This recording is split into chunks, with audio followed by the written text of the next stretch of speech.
Hi guys, welcome back to my channel. I'm the Housewife Historian, and we are here to talk the Real Housewives of Beverly Hills. I'm going to be talking a little bit in code today because if you watch my channel and you watch my live, yes. Is the plane going down? Are we gonna die? Why are you saying I'm salty?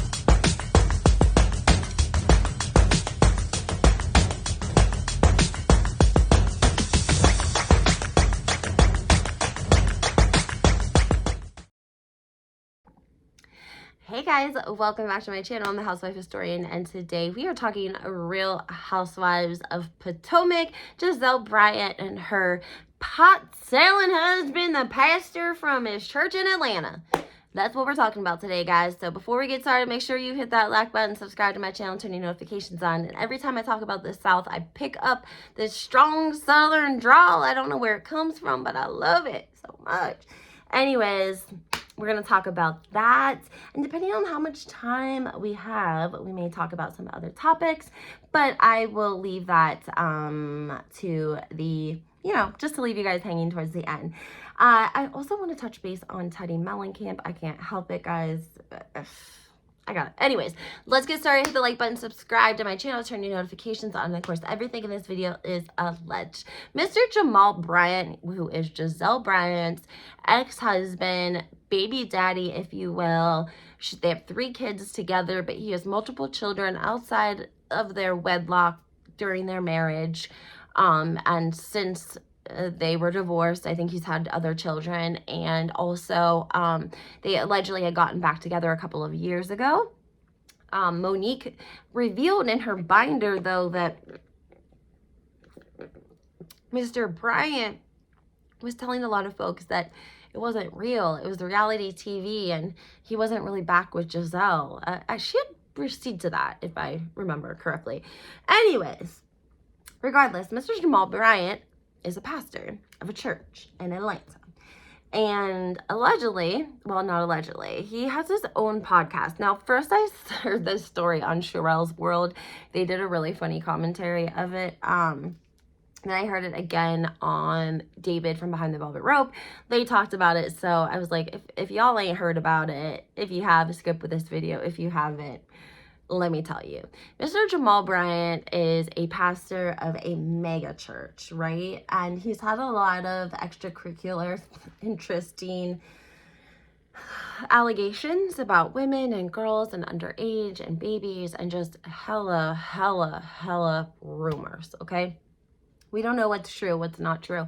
We don't know what may or may not have been covered up, but we do know that Jamal Bryant is a pastor of a very big mega church in Atlanta, Georgia. But we know that Jamal Bryant's father-in-law, ex-father-in-law, who seems like a really great guy, I think he was a pastor too, that was Gisele's father. He seems like an amazing man, and he can't stand Jamal Bryant. So sometimes, guys, this is why I say it's important to go back and watch episodes, and sometimes your perspective could change, because like maybe I wouldn't think Jamal Bryant was such a piece of crap if I hadn't had seen the scene of Gisele's dad being like, this dude is a lame, like he cheated on my daughter, like he has multiple children out of wedlock, like yada yada yada. And when I saw that her daddy did not like him at all, even after all this time, like their kids were like, they were like 14, 15, 16, right? So even if he had been an amazing father, that, the grandfather would have saw that in him and been like, okay, well, he might have been a cheater, but he's such a great dad, like, yada, yada, yada. But he didn't. He was like, that man is a piece of shite, is what he basically said. And he was mic'd up, and he claims he didn't know that he was mic'd up. But regardless, Jamal Bryant stands as an American minister and author. He is because he's a motivational speaker too. So if you pay him, he will go to your church and give you like a little motivational speech. He likes cash though. So if you could pay in cash, he would prefer cash, but they do take credit card. Just sorry. Anyways, he is the senior pastor of New Birth Missionary Baptist Church, and he wants to start growing. I don't know what I can say on my channel and what I can't, because I don't want to get demonetized, but he wants to start growing weeds, okay? He said on a podcast that could be his his podcast. We don't know if he has a podcast or if he went on somebody else's podcast, but he said that they are the biggest they own the most land out of any black church in America. So he has proposed to his senior deacons the idea that he did it on an interview with a cool podcast with Rashawn Ali. He proposed that his church help black males to work legally in the weeds industry. He told them the black churches need to get into the 21st century, and he believes launching a weeds business will help drive membership in his church and entrepreneurship in the black community. I'm mindful that I'm not after Christians. I'm after people who don't go to church, Bryant added. Churches are just recycling people from other churches. I'm looking for people who smell like weeds. In 2019, Governor Kent signed a bill authorizing the Georgia access to medical cannabis, overseeing the regulations of license of limited in-state cultivation, manufacturing, and sale of low THC oil, as well as dispensing to registered patients on the state's low THC oil registry. Dang. Anyways, Pastor Bryant talked more about his idea on an Instagram live that he did. During the live, he said he plans to open a clinic on the church campus within 180 days. He has also came up with medical benefits of the weeds, reciting a long list of ailments and diseases that it could possibly help. He said he wants to clarify why he said he wanted black men who smell like weeds. He said, I want people who smell like weeds because I believe these are the people God is looking for, and many of us become so puffed in our own self-appointed sanctification that we fail to do outreach. In no uncertain terms is cannabis, hemp, or ploy a distraction for winning souls to Christ. He also said the call is not to bring people to smoke at church. The call is to bring people to church so they can catch on fire. It is my intention that we show people, young people, the advantages and impact of urban farming. Urban farming, it will make a distinctive difference. Okay. He claims to have brought 2,371 souls to Christ, and more than 3,000 people have joined his church. 3,000 people. That's as many people. That's a lot of people. That's a mega church, guys, for sure. I mean, without going into my political or I don't really have religious views on the situation. It does seem. I mean, here's the thing. He's done so many unethical things as it pertains to young women in the community and within the church. Guys, there were a lot of rumors, okay? Like a lot of rumors. And I'm not saying one way or another, but I'm saying if there was a cover-up, it wouldn't be the first time in a church where someone was taking advantage of a more vulnerable person, and it's sadly it's not taken care of the way that it should be, because the church for multiple reasons, all the people making the decision making within the church, okay, that is who's really responsible. Okay, now we just saw something like this happen with Juan Dixon. There was actually a great TikTok. It had a lot of information for 3 minutes. It was very informative, so I'm going to quickly just go over this with you guys, because I think it's important for you to hear what happened with one of his students on the basketball team and how he was manipulated. He was which is the word, like he was blackmailed by a coach, by a previous student, became coach undercover online, posing as a woman, befriends this young man new to college on a scholarship out of a community that he wanted to get out of. Okay, starts corresponding with this woman, sends her sexual explicit videos. Relationship doesn't go as planned, whatever the case may be. She starts to threaten him with blackmailing him. He's scared, he's young, he doesn't know what to do. He gets approached by the coach from the basketball team, and he says, hey, yo, the same girl is blackmailing me. And she says now she wants us to do the thing, film it, and send it to her. She's going to release stuff on both of us, dude. We've got to do this. We got to just man up and do this, because if not, she's going to release it. The kid, young, naive, doesn't have anywhere to turn. He does it. They film it. They send it to the woman, who the woman is actually the coach, the male coach, undercover. But that's not enough. The alleged woman, the man pretending to be the woman, the coach pretending to be the woman, says, y'all got to do it again. And this time the student says no. And he tells his dad. And what does his dad do? His dad goes and reports it, right? But the son has a conversation with the coach, who goes by the name Juan Dixon, the next day or a couple of days later, something along those lines. And Juan Dixon tells him, look, it's really terrible that this happened. We're really sorry, but like, you know, you gotta get over it, basically. Sorry, guys. I wanted to get his exact wording on it because it was that messed up. Anyway, there's a huge civil case about it, too, as well.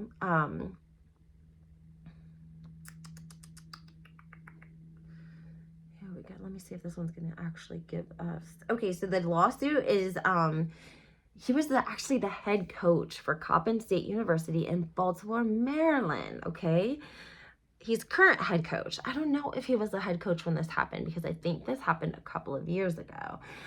He's being sued, of course, though, for not reporting these crimes, okay?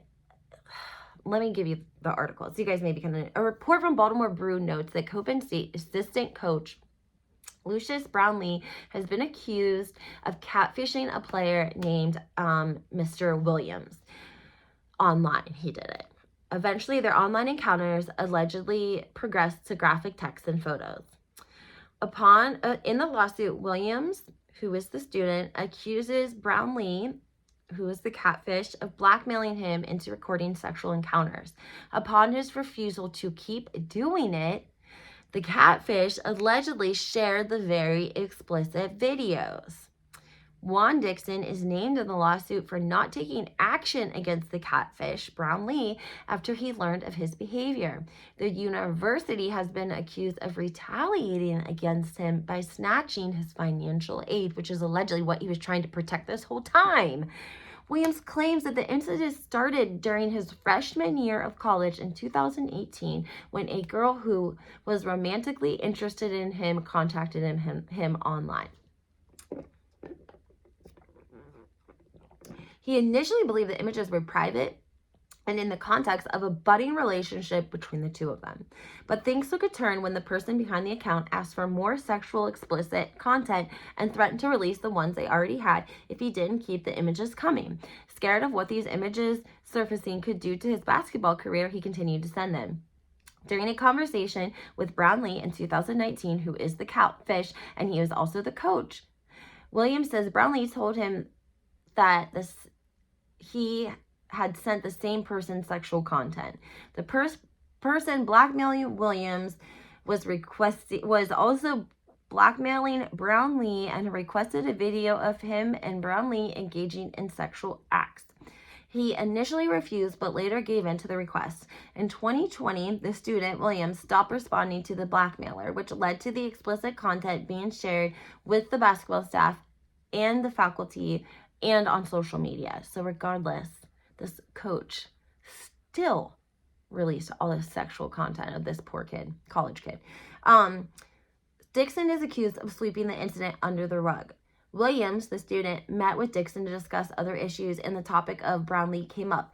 Dixon reportedly failed to take action. He's taken no public statement since then.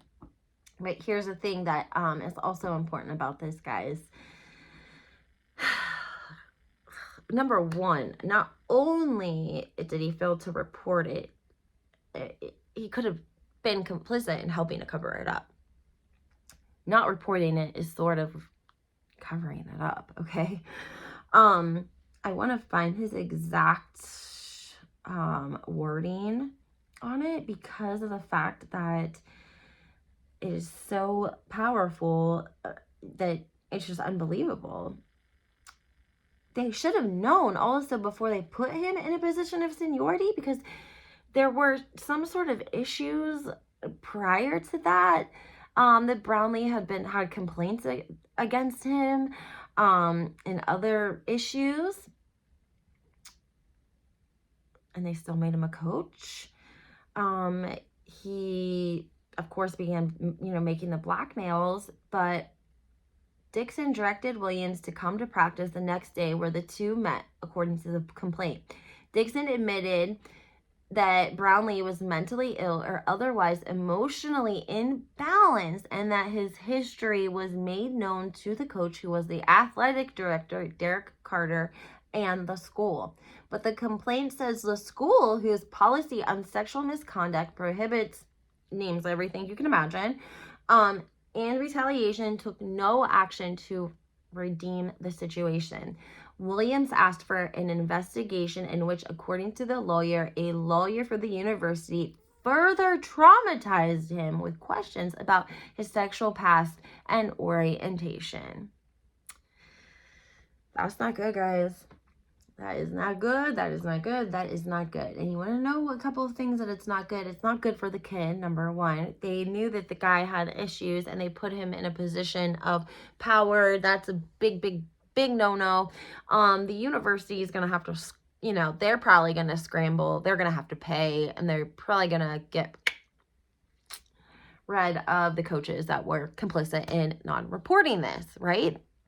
Unless if we find out that Juan Dixon did report it, and there's, they're just holding on to this evidence until they, go to court.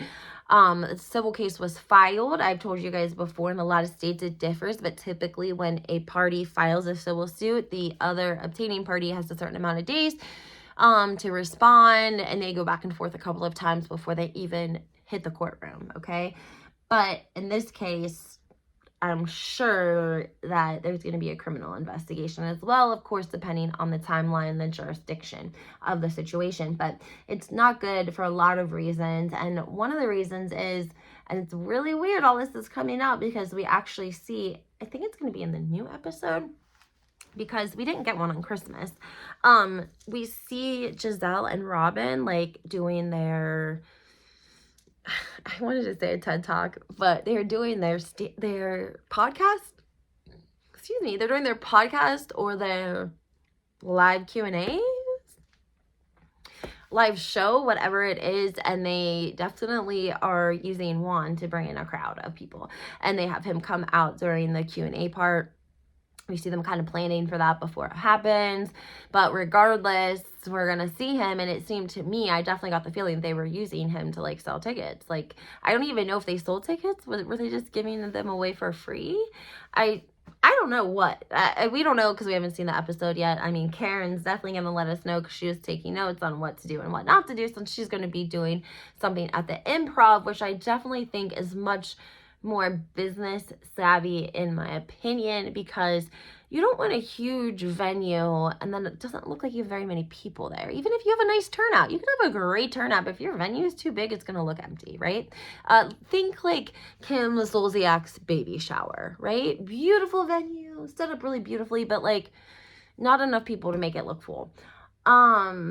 And so that, I think, is going to help because Karen's going to be at the Improv. So the tables are a little bit more smaller. It's a little bit more intimate, which I think is another great thing that people will appreciate and probably want to come experience Karen Huger's experience, because it would be more intimate. They would be closer to the stage. It's much smaller, much smaller. So anyway, guys, why don't you hit that like button for me, subscribe to my channel, turn those notifications on. It's so important to stay up to date. Go follow me on Instagram, HW Historian. Check out Truth of Judice's podcast tomorrow. Namaste, bitches, guys. I think it's going to be a really great episode. because I'm sure that it's going to have, Melissa and Marge, like they were like firing shots all over the place in Melissa's podcast. So I'm really thinking that we're probably going to get a really, really good podcast from Teresa and the nice Melissa Feaster on Namaste Bitches. That drops on Wednesdays. And then on Thursdays, I have my live at 2:30 with Mr. Sean Rogers. We are calling it Chaos and Charcuterie. So there you have it, guys. Make sure you hit the like, subscribe, and follow, and have a great day.